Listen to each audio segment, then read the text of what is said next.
ഇന്ന് തൊട്ട് നമ്മുടെ ക്രോഷ്യ ക്ലാസ് തുടങ്ങുവാണേ. അപ്പോൾ പല കൂട്ടുകാരും ചോദിച്ചിട്ടുണ്ട് ഇതെങ്ങനാ ചെയ്യുന്നത് എന്ന് വീഡിയോ ഇട്ട് കാണിക്കാവോ. അപ്പം ഞാൻ വിചാരിച്ചു നമുക്ക് ക്രോഷ്യ ആയിട്ട് ഞാനും യൂട്യൂബൊക്കെ നോക്കി പഠിച്ചതാണ്. അപ്പം എങ്ങനെയാണ് ചെയ്യുന്നതെന്നൊക്കെ ഡീറ്റെയിൽ ആയിട്ട് ഞാൻ ഇതിൽ പറയുന്നുണ്ട്. അപ്പോൾ കണ്ടിട്ട് മനസ്സിലാവാത്തവർ കമൻറ്റിൽ പറഞ്ഞാൽ മതി, ഞാൻ ഒന്നും കൂടെ ഇടുന്നതായിരിക്കും. അതല്ലെന്നുണ്ടെങ്കിൽ നിങ്ങൾ റിപ്പീറ്റഡ് ആയിട്ട് കാണുമ്പോൾ നമുക്ക് മനസ്സിലാവും. പിന്നെ ഇത് ചെയ്യുമ്പോൾ നമുക്ക് ഏറ്റവും കൂടുതൽ വേണ്ടുന്നത് ക്ഷമയാണ്. ആദ്യമേ നമുക്ക് ചെയ്യാൻ പറ്റില്ല എന്നൊക്കെ തോന്നും. ഇതെന്താ സൂചിയുടെ കുഴപ്പമാണോ അതോ നൂലിൻ്റെ കുഴപ്പമാണോ എന്നൊക്കെ തോന്നും. പക്ഷെ അങ്ങനെയല്ല, ക്ഷമയോടെ ഇരുന്ന് കഴിഞ്ഞാൽ നമുക്ക് പിന്നെ സിമ്പിൾ. പിന്നെ ഇത് താഴോട്ട് വെക്കാൻ തോന്നത്തില്ല. ക്രോഷ്യ ചെയ്ത് തുടങ്ങിയിട്ടുള്ളവർക്കറിയാം, നമ്മൾ ചെയ്ത് തുടങ്ങിയ കണ്ടിന്യൂസ് ആയിട്ട് നമ്മൾ ചെയ്തുകൊണ്ടിരിക്കും. അപ്പം നമ്മൾ ഇന്നിവിടെ ചെയ്യുന്നത് ചെയിൻ സ്റ്റിച്ചാണ്. അപ്പോൾ ചെയിൻ സ്റ്റിച്ച് എങ്ങനെയാണ് ചെയ്യുന്നത്, അതൊരു ബേസ് ആയിട്ടുള്ള സ്റ്റിച്ചാണ്, CH എന്നാണ് നമ്മൾ പറയുന്നത്. അപ്പം അതെങ്ങനെയാണ് ചെയ്യുന്നതെന്ന് വെച്ച് കഴിഞ്ഞാൽ നമ്മുടെ ആ ഒരു യാണിൻ്റെ ആ ഒരു അറ്റം എടുത്തിട്ട് ആദ്യമേ നമ്മളുടെ ആ ഒരു ചൂണ്ട് വിരലുണ്ടല്ലോ അതിനകത്തൊന്ന് കറക്കി എടുക്കണം. ഞാൻ ഈ കറക്കി എടുക്കുന്ന പോലെ ക്രോസ് ആയിട്ട് നമ്മൾ ഇതേപോലെ ഒന്ന് കറക്കി എടുക്കണം. ഫസ്റ്റ് അങ്ങനെ വെച്ചിട്ട് വേണം നമ്മൾ ചെയിൻ സ്റ്റിച്ച് തുടങ്ങാൻ. എന്നിട്ട് ആ ഒരു ടെയിൽ നീളത്തിലുള്ള ലോങ് ടെയിൽ നമ്മുടെ ആ ഒരു മിഡിൽ ഫിംഗറിന് വെച്ച് ഒന്ന് ടൈറ്റ് ചെയ്ത് പിടിക്കണം. പിന്നീട് ആ ഒരു ഫസ്റ്റ് കാണുന്ന ടെയിൽ നമ്മുടെ ആ ഒരു തള്ളവിരലിൻ്റെ അവിടെ വെച്ചൊന്ന് ടൈറ്റ് ചെയ്ത് പിടിക്കണം. പിന്നീട് ഫസ്റ്റ് ലൂപ്പിൽ നിന്ന് സെക്കൻഡ് ലൂപ്പ് കണക്ട് ചെയ്ത് വലിച്ചെടുക്കുമ്പോഴത്തേക്ക് നമ്മുടെ സംഭവം ഇവിടെ സെറ്റായി കഴിഞ്ഞു. ഇതേപോലെ ഒരു ലൂപ്പ് നമുക്ക് കിട്ടും. എന്നിട്ട് അത് രണ്ടും നമ്മുടെ ഫ്രീ ആയിട്ട് വിട്ടേക്കുക. പിന്നീട് ഈ പറയുന്ന രീതിയിൽ നമുക്കൊന്ന് ടൈറ്റ് ചെയ്ത് കൊടുക്കുമ്പോഴത്തേക്ക് സംഭവം അവിടെ സെറ്റായി കഴിഞ്ഞിട്ടുണ്ട്. ഇതിൽ നിന്ന് കണക്ട് ചെയ്താണ് നമ്മൾ ഓരോ ചെയിൻ സ്റ്റിച്ചും ചെയ്യുന്നത്. കണ്ട നമുക്ക് ഇതേപോലൊരു ചെറിയ ഒരു ഹോള് പോലൊരു സംഭവം കിട്ടിയിട്ടുണ്ട്. ഇതിൽ നിന്ന് കണക്ട് ചെയ്താണ് നമ്മൾ ചെയിൻ സ്റ്റിച്ച് ക്രിയേറ്റ് ചെയ്യുന്നത്. അപ്പോഴത്തേക്ക് നമ്മുടെ ഈ ഒരു സംഭവം തീർന്നിട്ടുണ്ട്.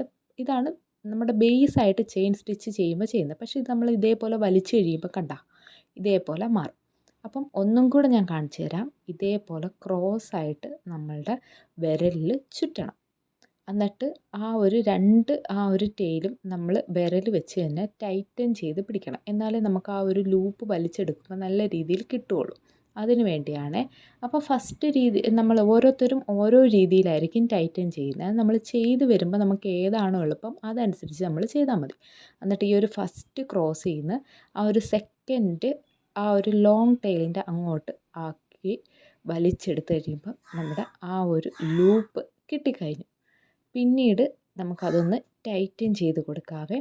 അപ്പോൾ ടൈറ്റൻ ചെയ്ത് കഴിയുമ്പോഴത്തേക്ക് നമ്മുടെ ആ ഒരു ലൂപ്പ് അവിടെ സെറ്റായി കഴിഞ്ഞു. പിന്നെ ഇനി നമുക്ക് ഓരോന്ന് ചെയിൻ സ്റ്റിച്ചായിട്ട് ചെയ്ത് കൊടുക്കാം. ഈ കാണുന്നതാണ് ഫസ്റ്റ്. ഇതിനെ കണക്ട് ചെയ്ത് നമ്മളിനി ബാക്കി ചെയിൻ സ്റ്റിച്ച് ചെയ്യാം. അപ്പം ചെയിൻ സ്റ്റിച്ചിനകത്തൂടെ നമ്മൾ ആ ഒരു നീഡിൽ കയറ്റിയിട്ട് പിന്നീട് ആ ഒരു ലോങ് ടെയിലുണ്ടല്ലോ അതിൽ നിന്ന് ഓരോന്നും എടുക്കണം. അതായത് ഇതേപോലെ ഞാൻ ഈ ചെയ്യുന്ന പോലെ കണക്ട് ചെയ്ത് ആ ഒരു സംഭവം അകത്തൂടെ കയറ്റി കഴിയുമ്പോൾ നമ്മുടെ ആ ഒരു ഫസ്റ്റ് ചെയിൻ കംപ്ലീറ്റ് ആയി. ഇനി അടുത്ത സെക്കൻഡ് ചെയിനും അതേപോലെ അങ്ങനെ നമുക്ക് എത്ര ചെയിനാണോ വേണ്ടുന്നത് ആ ഒരു രീതിയിൽ നമുക്ക് ഇങ്ങനെ ചെയ്തു പോകും. അപ്പോൾ ചെയ്ത് കഴിയുമ്പോൾ നമ്മുടെ എന്താ പറയുക, നമ്മുടെ മുടി പിന്നുന്ന ഒരു രീതിയുണ്ടല്ലോ അതേപോലെ തന്നെ ഇരിക്കും. അതിനെയാണ് നമ്മൾ ചെയിൻ സ്റ്റിച്ച് എന്ന് പറയുന്നത്.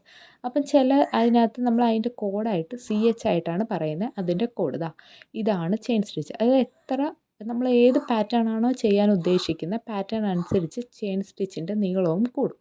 അപ്പം ഇതൊരു ബേസ് ആയിട്ടുള്ള സ്റ്റിച്ചാണ്. ഇത് വെച്ചുകൊണ്ടാണ് നമ്മളിനി ബാക്കിയുള്ള സ്റ്റിച്ചസൊക്കെ ചെയ്യുന്നത്.